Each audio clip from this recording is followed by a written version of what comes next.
National Weather Service in Wilmington has issued a severe thunderstorm warning for Greene County, southeastern Montgomery County, until 8 p.m.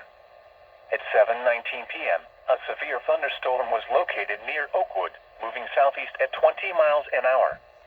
Hazard, 60 miles an hour wind gusts and half-dollar-size hail. Source, radar indicated.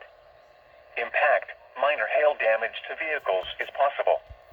Expect wind damage to trees and power lines.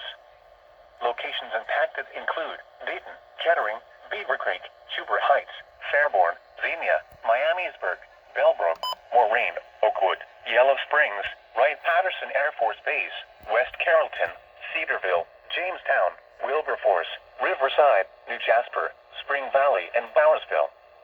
This includes the following interstates: I-71 in Ohio between mile markers 58 and 61. I-75 in Ohio between mile markers 45 and 55.